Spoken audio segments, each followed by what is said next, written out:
Hi, everyone. Welcome to another episode of Quality Time. Today, I'm glad to have Jose Caraballo Oramas, who is founder and principal of JCO Global Advisory, and more recently, VP of Global Quality and Compliance at Kite.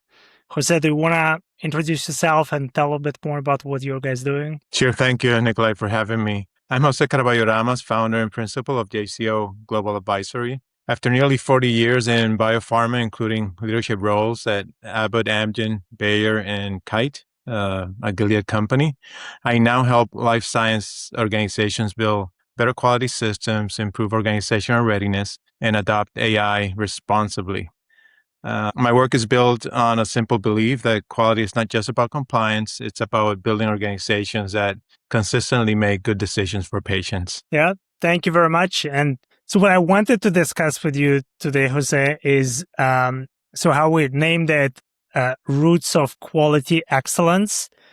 And usually when we speak about excellence, I think we talk about it in the context of operations, right? Operational excellence, looking primarily at supply chain manufacturing, but quality is, always been part of the reason why these two exist in general, right? And I feel looking at quality function, especially in pharma, because it is a sort of independent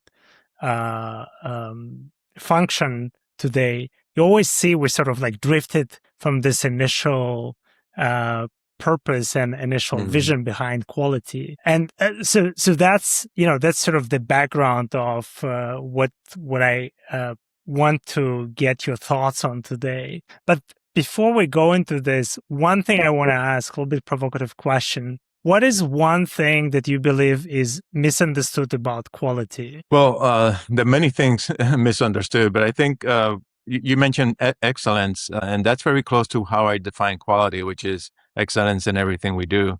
But to translate that into operations is more about capabilities. Are you capable to manufacture products consistently that are safe and effective in an efficient manner? The compliance will come along as you set up your system to manufacture these products. Compliance is sort of an output of that. So one misunderstanding could be that there's always this tension between innovation and compliance, and I don't buy that. I don't buy that hypothesis, because really compliance it needs to happen, right? We need to make sure that we comply with all the commitments we've done to patients and government, but really it's more like a partnership. Understanding the business, understanding the science and the operations, so that we can solve problems together. And at the end of the day, if you're able to use all that information to make better decisions, that's very close to excellence in my book. And the part that some people may confuse is its independence, right? Quality is supposed to be independent in what they do, but it's not. That doesn't mean they're isolated from the business operations. So independence is more about independence in judgment, right? If you have a quality decision to make, can you make that without the pressure or the urgency or the suggestion that to bypass some data that is not convenient at this moment? No, that's the core function. You need to provide that judgment in an independent way. But other than that, which is a sort of like a little space where you need to protect that judgment, independent judgment, it's all about partnership, solving problems together, and definitely quality has perspective that will help the business move forward. So that's how I see it. It's very close to excellence. It's just that it's more about capabilities, integrating all that information, and keeping your judgment when you have to make a quality decision. Got it. I hear a lot as well, sort of on the related topic. There's a lot of discussion today about quality culture, and it's definitely anecdotal, but it feels like it become more of a topic where there's a little bit of soul searching of the quality about the quality function. And I think that maybe relates a little bit to that, where we sort of, you said we're not an island, right?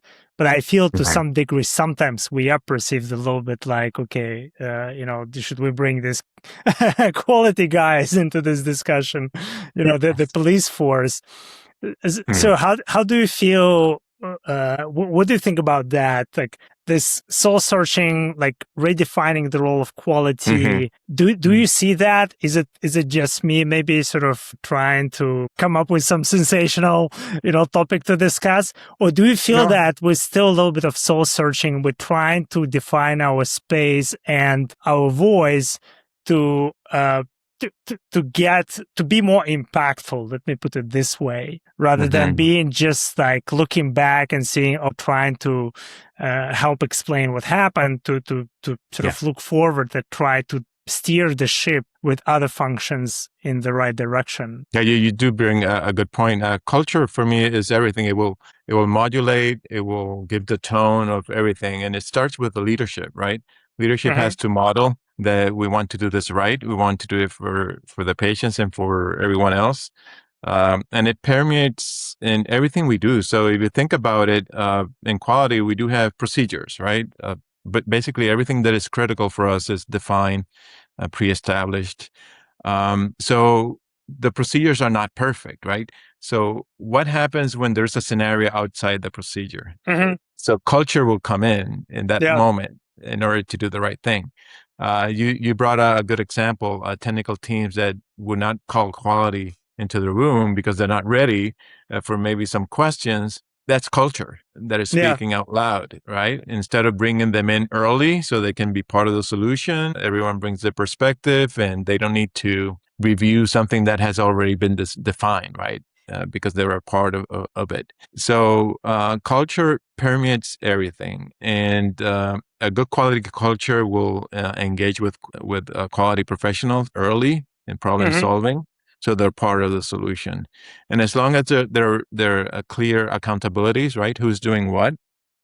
It should flow. If you have a culture that does not provoke open conversations, right? The difficult conversations Mm-hmm. in the room. They don't want to hear too much about the truth. So guess what? You will get a result that is not ideal. And as a matter of fact, you may be creating risks that you don't want to happen, right?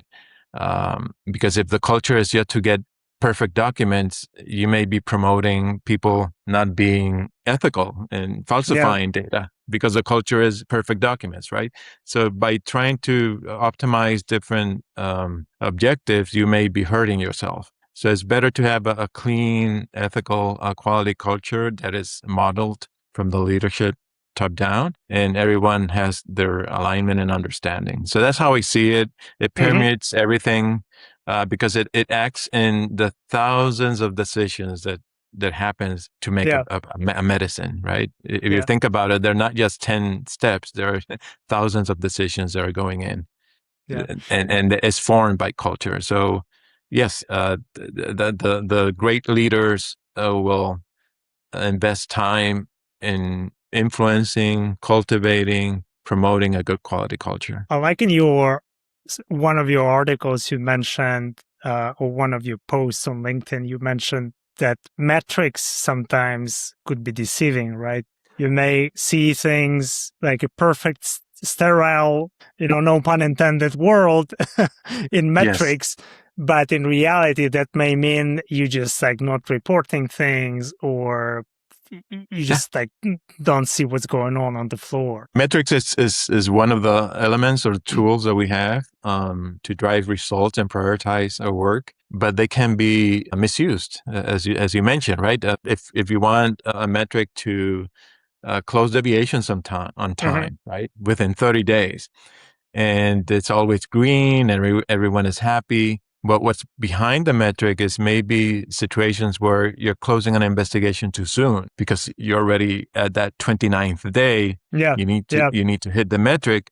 And so in that case, you're not investigating thoroughly. You're not identifying maybe the real root cause, and you Mm-hmm. may have solutions, right? So that metric is, I know that a lot of people use it, but it could be misused. Yeah. And and gamed in a way. So it's almost an art to find the right metrics for your organization. It's hard to prescribe a metric.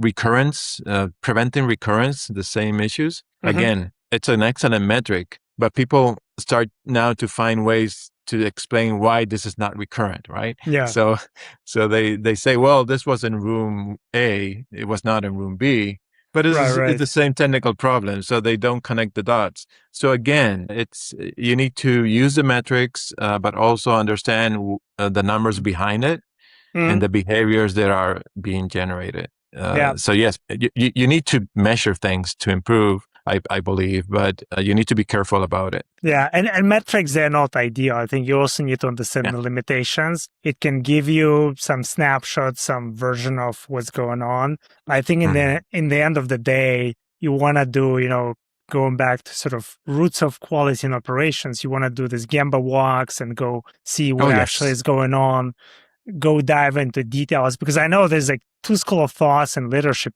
Some people, they would dive into details, like down to the level of ordinary engineer, and some leaders look, I shouldn't even be looking at this. I'm more thinking about the first type, where you want to actually understand the details. You don't have to be always bogged down into those, obviously, but you want to be able to go to the level of ordinary engineer or operator on the floor and Yeah. understand what's their life is in this position, this role. Absolutely. I mean, because I started in operations, I can that resonates with me, right? Everything that you learn by understanding the process, the people, doing the walks at the floor. Mm-hmm.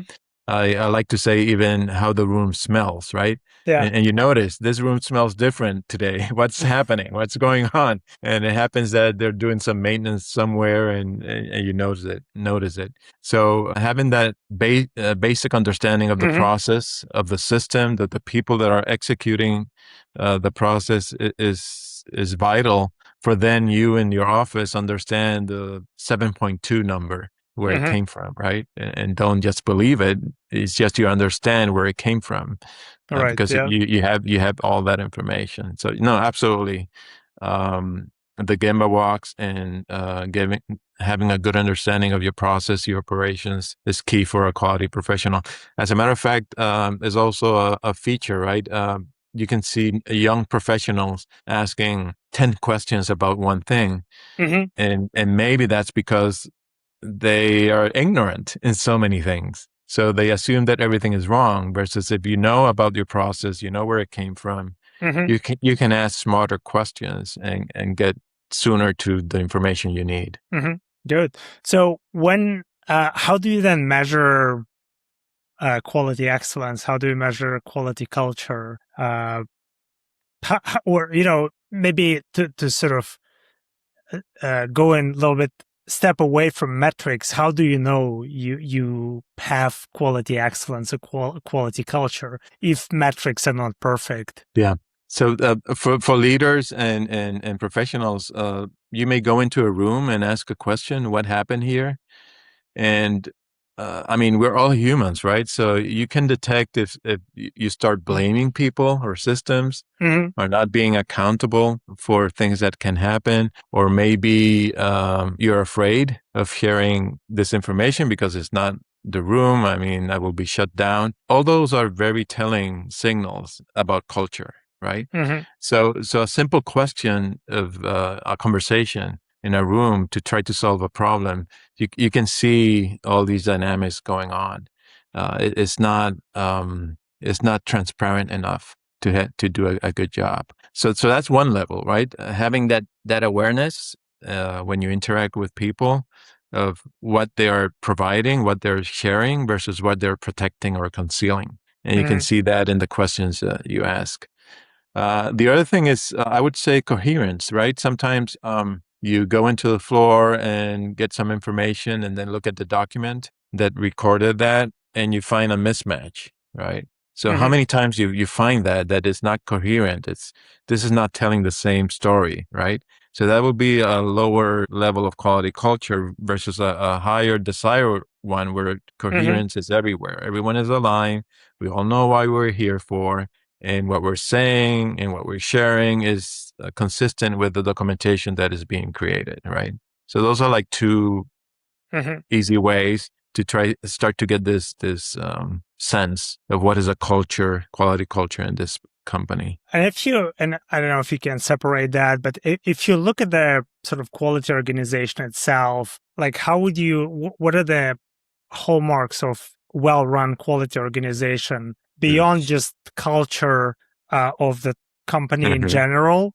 But if you look just at the QA function, Yeah. QA org. So obviously, if culture, I would put it very high, right? It's Mm-hmm. first.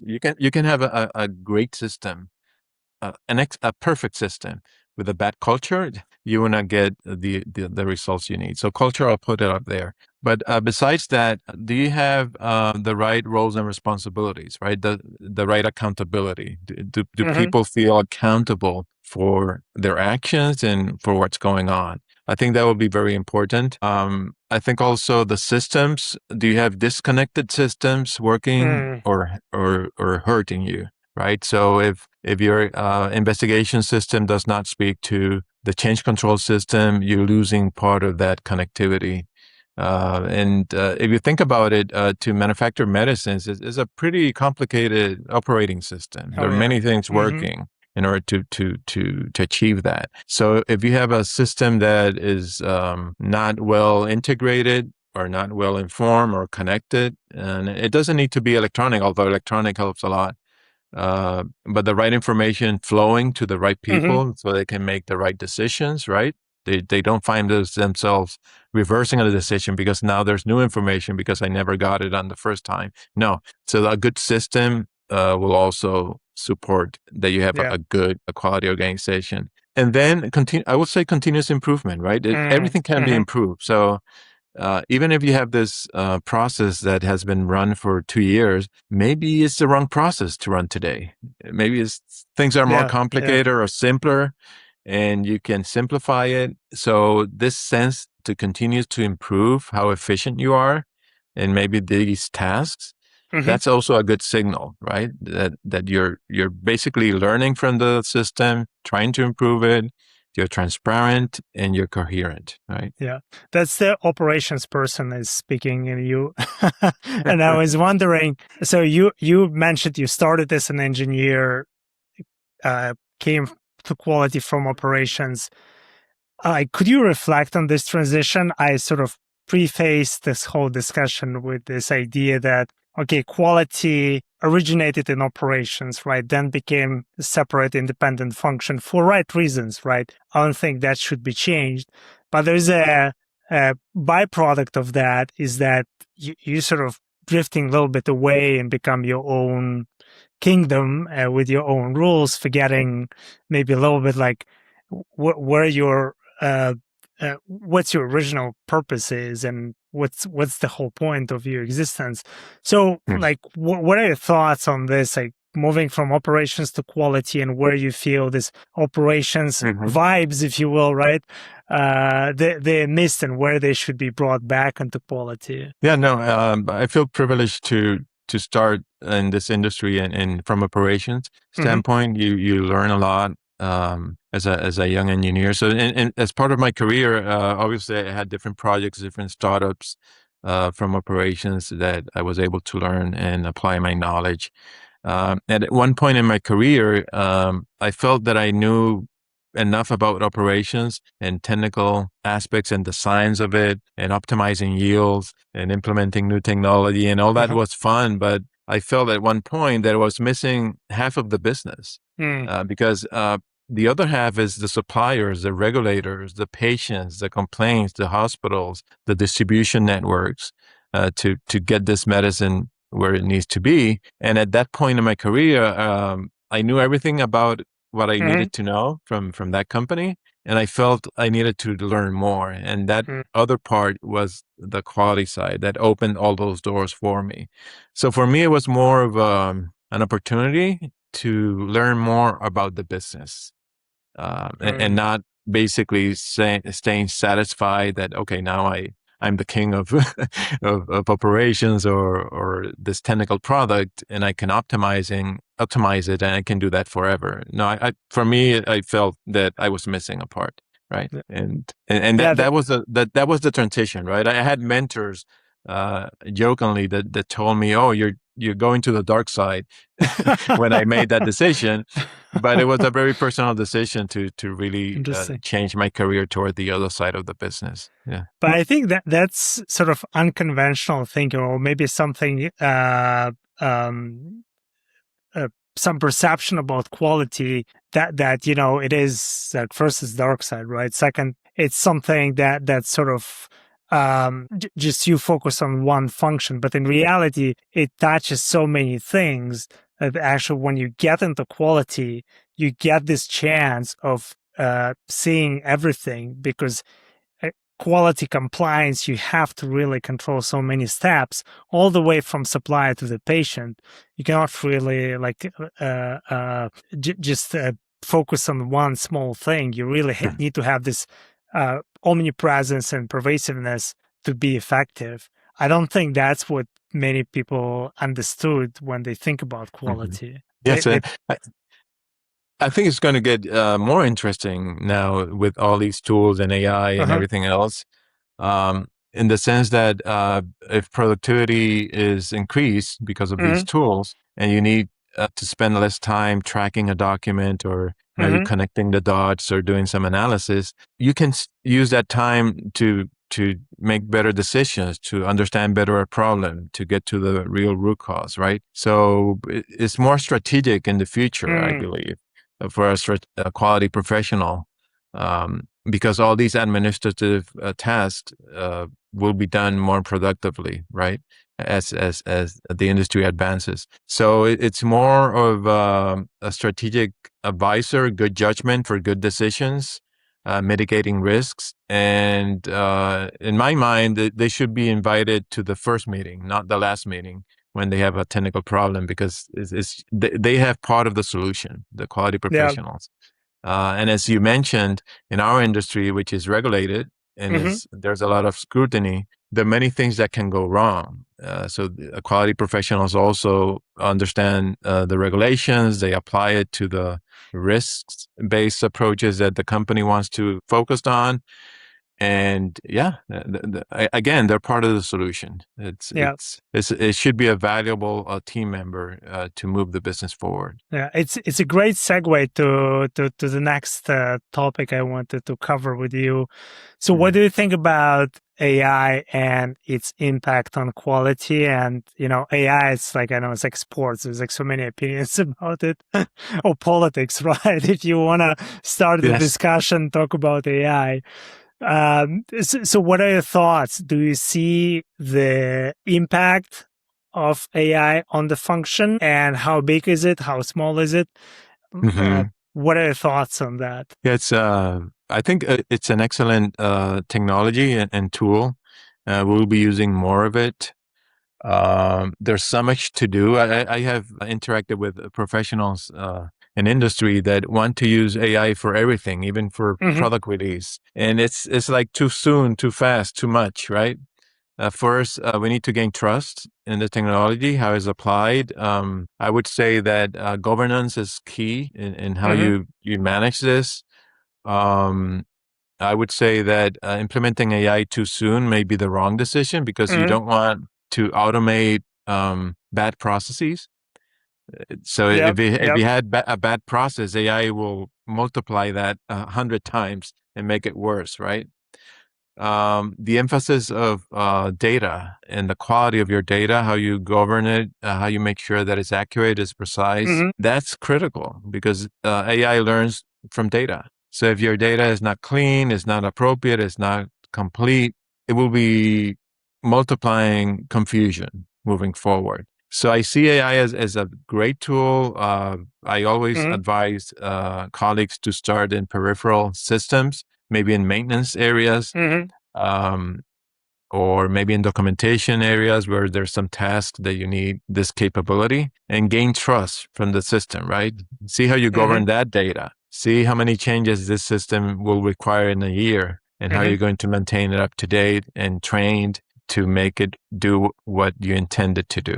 So it's a matter of, I would say, time to gain that trust.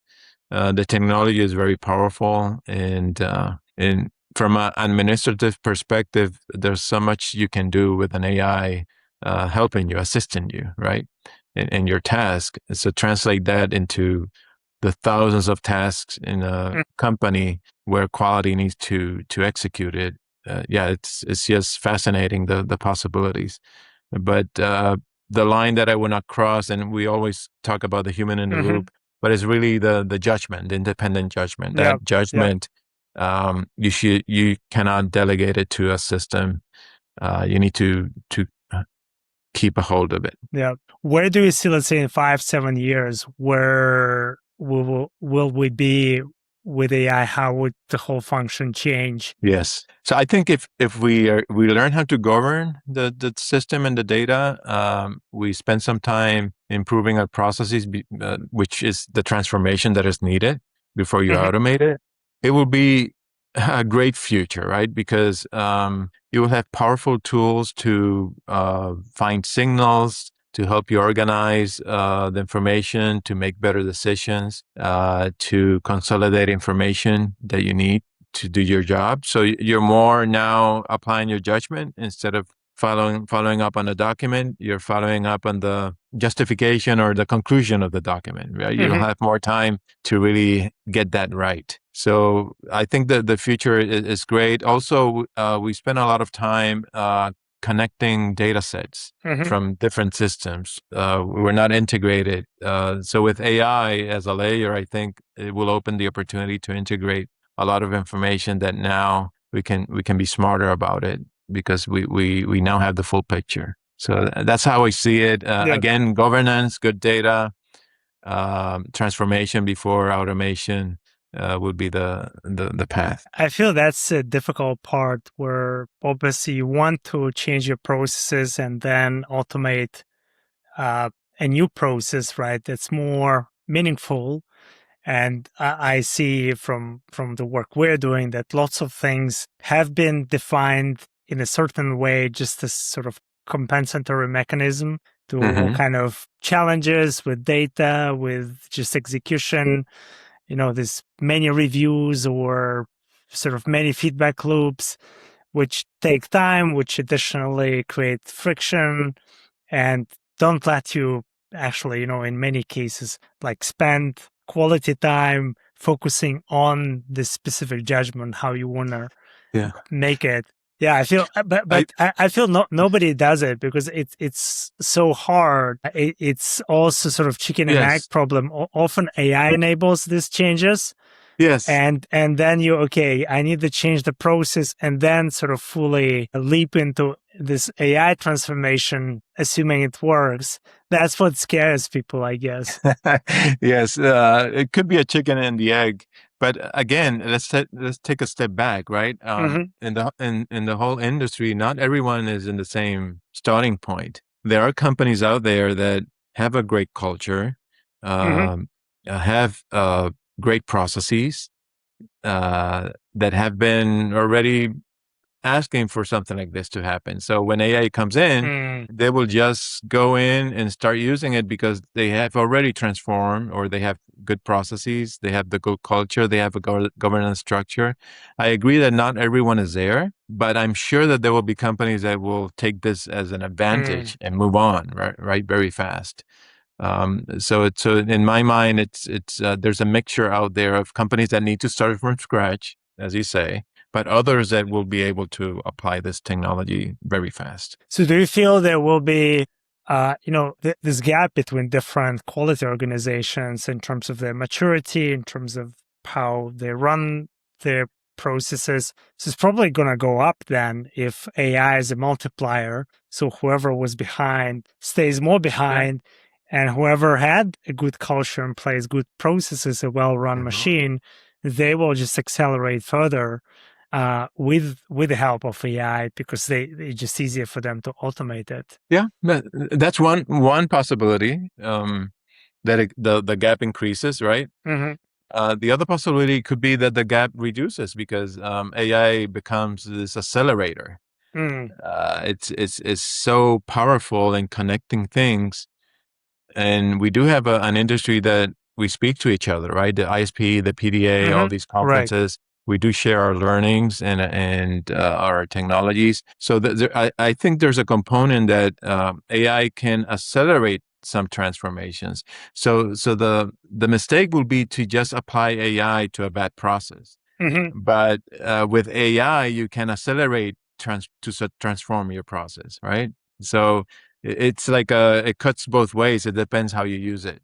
I Yeah. will agree that for some companies that the gap may be larger, but that doesn't need to be that way. You can use AI to help get better processes before you automate it, right? Yeah. So it's just using it where you need it.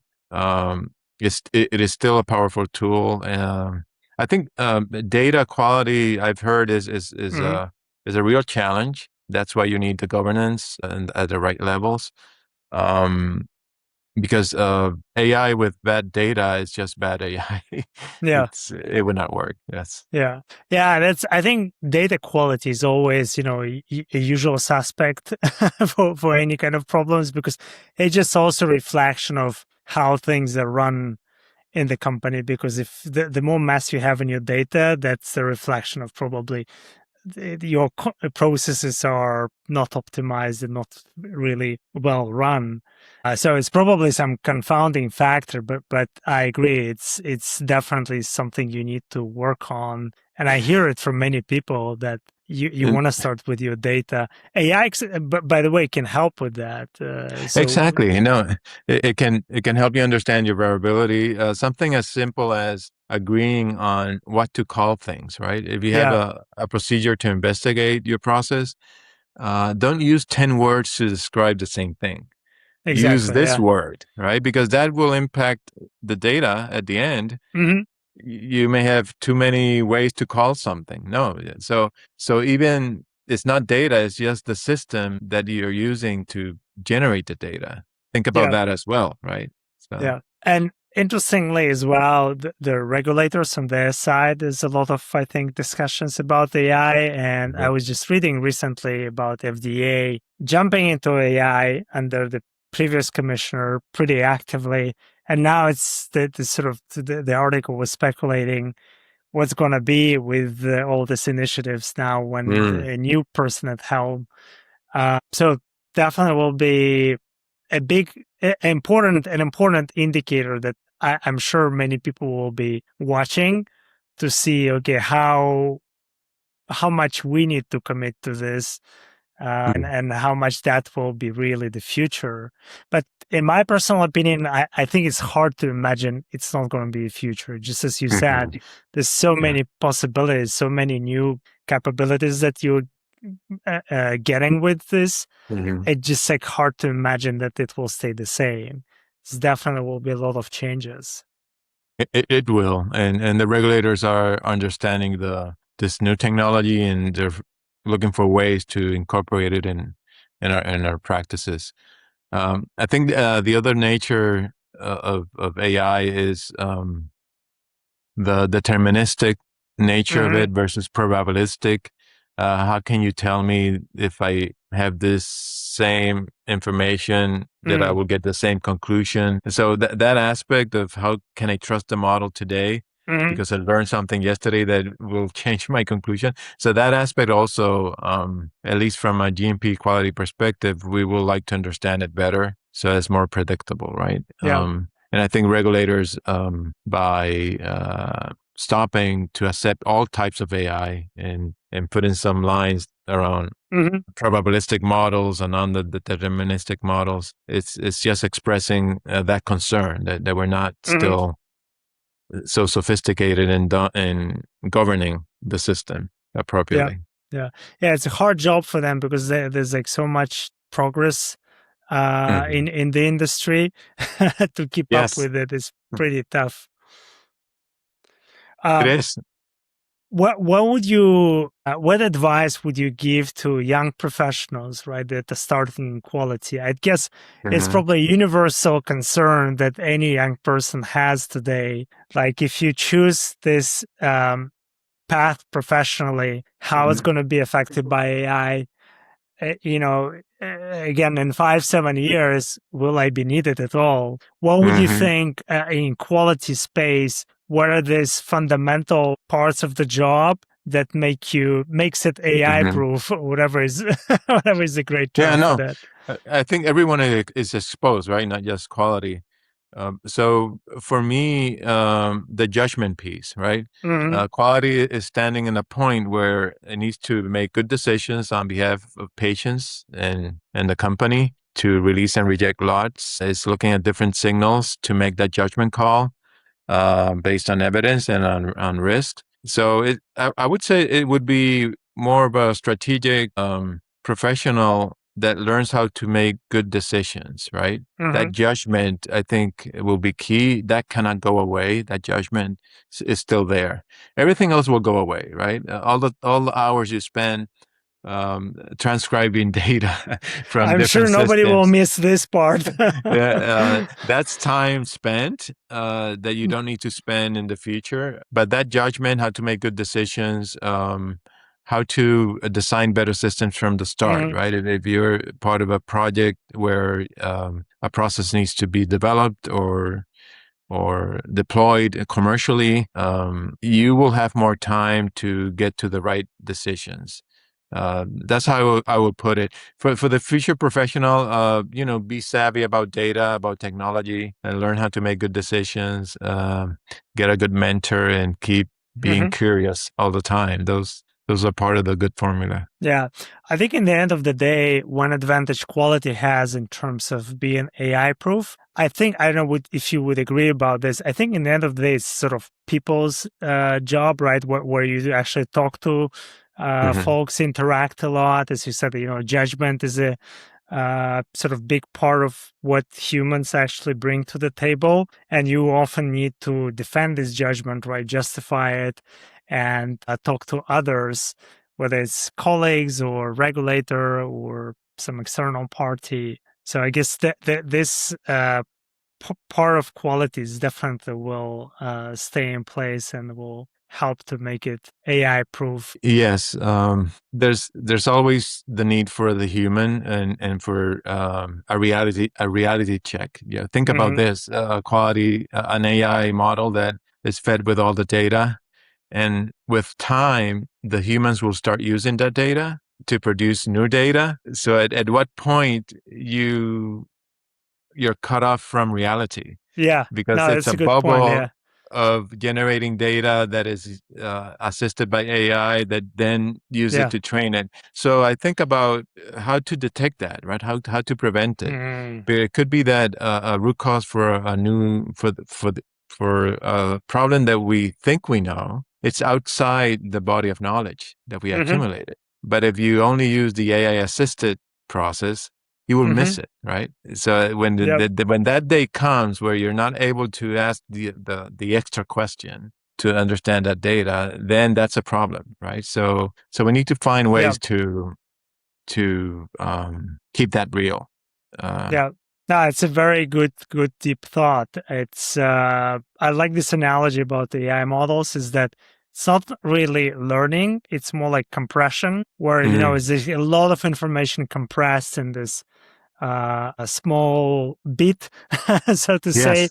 and you can pull from it like rabbits from the hat, and like answer any question and give you a lot of information that would be useful. But you're right, if it's outside or if a task is actually thinking outside of the box, the model just wouldn't be able to even like get to this idea that, okay, I need to sort of step away from what I know and take this Mhm. fresh look. This is what humans have to do. Yeah, they're looking for the most probable answer, right? So it's like in our work Hmm. interacting with AI. Sometimes they give me the wrong answer, right? The AI Hmm. chat gives me the wrong answer. I know it's wrong. I know it's wrong. So I go back and say, "How could you possibly give me a wrong answer?" Right? Explain yourself. And the answer I get back is, well, I did the summary. Yeah. I didn't go to the actual document. I just went to some information I had summarized elsewhere. And that's where you start thinking, oh my goodness, if we're going to use this to make decisions to manufacture medicines, Yeah. we cannot allow this. We need to understand how to prevent this, right? Yeah. Yeah, I think there's a lot of work needs to be done on like alignment, and there's a lot of engineering involved in building the system. This is like linear regression, right? If you think about it, I always like to use it as an example because everyone knows it. It's very like well accepted in the industry, but it gives you essentially it's a good analogy. Okay, how do we answer these questions with linear regression, right? Because it's the same issue. You can like throw in a bunch of bogus data in there that is not even linear, and you'll get all kind of answers you want. You remove one outlier, your answer is completely different. We have all this toolkit around evaluating these models and making conclusion about their significance, right, or like truthfulness. So I think something like that should be around AI systems. I think we're just not there because primarily this progress that's happening, it's on the consumer side, right? When you ask, okay, how should I cook paella or whatever, and the stakes are not that high, so we don't need this rigor and this level of science behind it. But you're right, if it comes to manufacturing and medicine, that's where you want to have lots of guardrails and ways of ensuring that this model actually works in whatever 95% of the time, right? Yeah, and it works for exactly for what you intended to work for, right? So Yeah, it's a very specific use case. Good point. Yeah.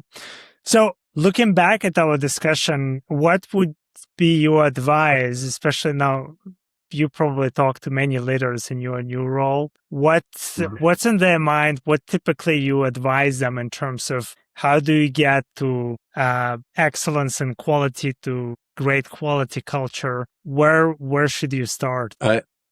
These conversations, I always start with the people, right?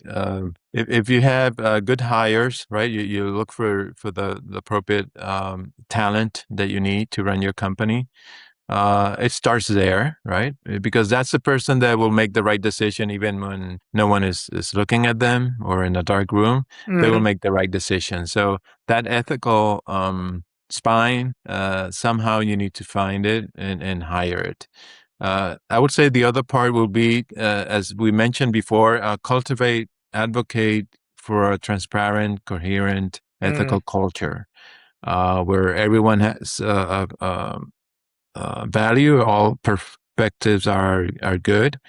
Bring quality early into the decisions, not just bring them a decision for them to approve or reject, and support them, right? It's challenging. Some quality professionals do not like to say no. They may be considered you're an obstacle. That's why I'm not going to invite you to the meeting. But it's cheaper to invite them to the meeting early and address the concerns at that point instead of reversing a decision at the end. So for leaders, hire well, nurture your quality culture, and invest in your systems, right? Systems is what people use to execute the work. Don't assume that the right outcome should be expected by a bad system. Test that assumption, right? Invest in systems. I would say those three will carry a long way. It's great. Jose, thank you very much for this discussion. Thank you for having me.